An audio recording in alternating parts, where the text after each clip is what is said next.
Mbanje kubaramutsa mwese amahoro y'Imana bane namwe. Uyu munsi tugira tuyage ku nkuru zibiri. Imwe niyo mu Burundi niyo hakurya y'amazi mu gihugu c'u Rwanda. Turahera ku nkuru yo mu Burundi. Iyi nkuru ni inkuru twovuga yuko ibabaje cane. Iyi nayo ikaba ari inkuru y'isanganya ryabaye kuri uyu muhingamo ku itariki 14 z'ukwezi kwa gatanu umwaka n'ibihumbi 2026, aho imodoka yo mu bwoko bwa Probox yagonzwe n'ihiyasi. Aha naho ni mu gace ka Buganda cane mu ntara ya kera ya Cibitoki. Ubu naho mukaba muzi yuko Cibitoki iri mu ntara ya Bujumbura. Neza na neza irisanganya ryabereye ku kiraro ca Muhira ku basanzwe bahazi. Iki ni kiraro kigabura ikomine ya Bukinanyana, ikomine ya kera yahoze ari ya Buganda, kikaba kiyigabura n'ikomine canke agace ka Cibitoki.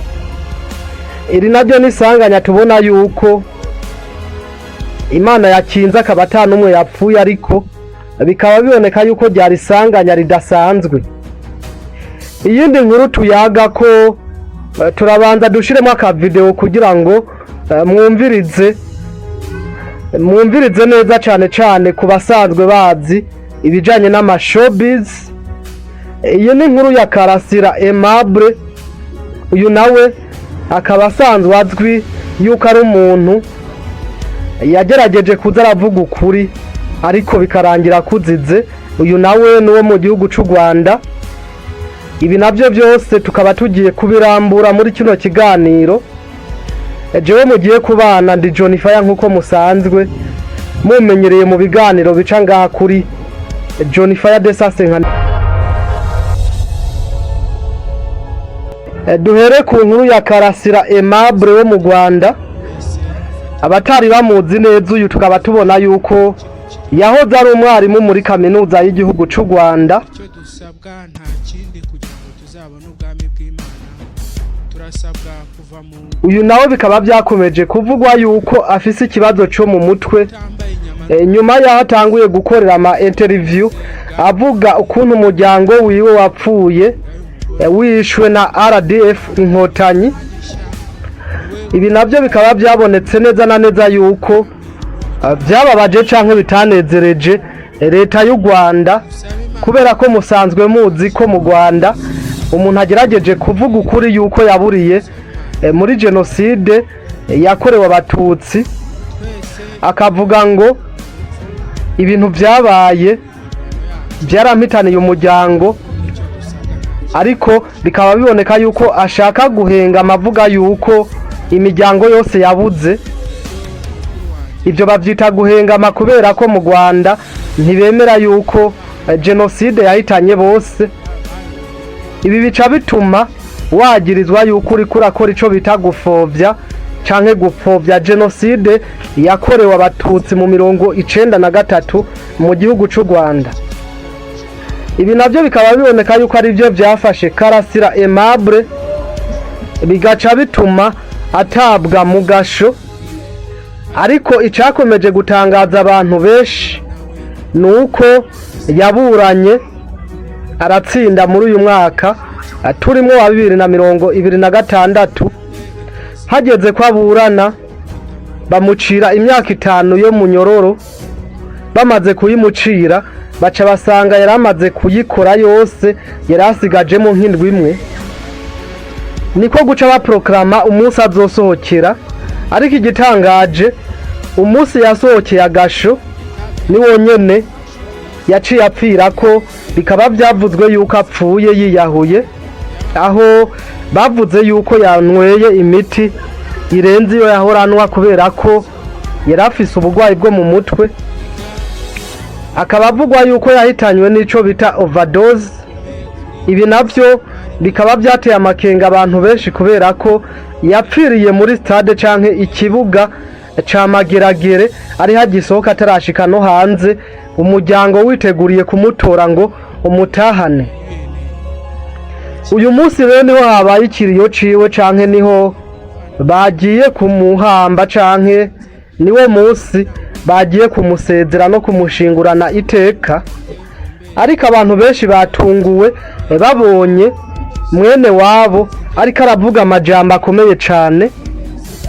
Iyi nayo niyo video ngomba ndabashiriremo kugira ngo mwumvirize mwene wabo amajambo yavuze kugezaho uwari yarungitswe na leta kugira ngo ahagararire kino kiriyo amwatse mikrofone, kubera ko yaratanguye kuvuga ngo mwene wacu yakunda kwigunga canke yakunda kuvuga ukuntu kandi ibyo yazize naje wengira ndabivuge nanje shake ndabizire, biboneka yuko umuryango nawe nyene wamenye yuko yishwe na leta ya Kagame.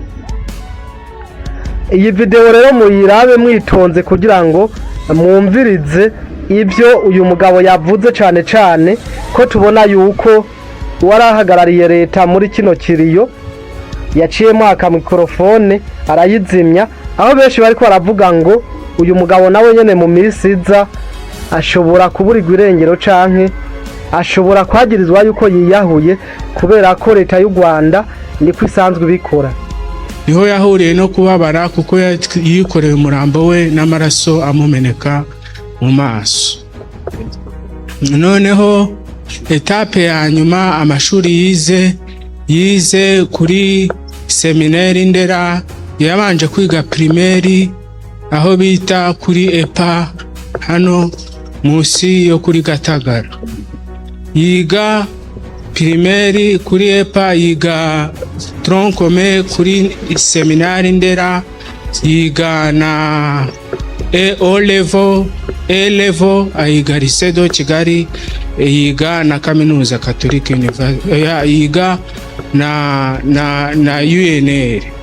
Akinana na Maître Karate Sinzi, umuvandimwe wacu bakinaga Maître Karate Sinzi, akajya mbwira ngo baranyima umukandara wo muri karate umbereye. Kubera iki? Kubera ibyago twagize ibyego, ariko tujye twivugira ahantu neza. Twagize ibyago twicirwa n'umuryango wacu wose urapfa, ariko Karasira Aimable we yarambwiraga ati nabuze umuryango wanjye kuva ku babyeyi bose na mama na papa, ariko akambwira ati wiciwe n'inkotanyi. Ariko inkotanyi nubwo zakwiciye wabuze nuwaguha ubuvugiro bwo kubivuga. Nje rero ndabivuga, nibashaka nanjye bazanyica. Mu yandi makuru tugira turabisanganya ryabereye neza na neza mu Muhira, aho tubona yuko hariho imodoka yo mu bwoko bwa Probox yagonganye n'imodoka yo mu bwoko bwa Hiace, aho tubona yuko hariho imodoka yo mu bwoko bwa Probox yagonganye n'imodoka yo mu bwoko bwa Hiace.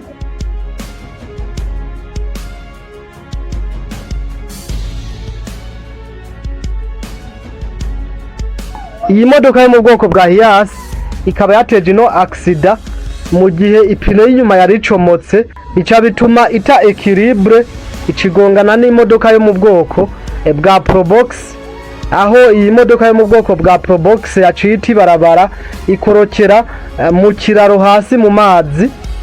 Abantu benshi bakaba bakomeretse, hakaba hakomeretse abantu bashika mu 10, ariko Imana ikaba yakinze, akaba ata muntu n'umwe yitavye Imana canke yapfuye. Aya n'amakuru dukesha Jimbere magazine, aho yanditse yerekana yuko iyi accident yabaye kwigenekerezo rya 14 z'ukwezi kwa gatanu uyu mwaka turimwo, ikaba yabaye ku isaha y'8 y'umuhingamo.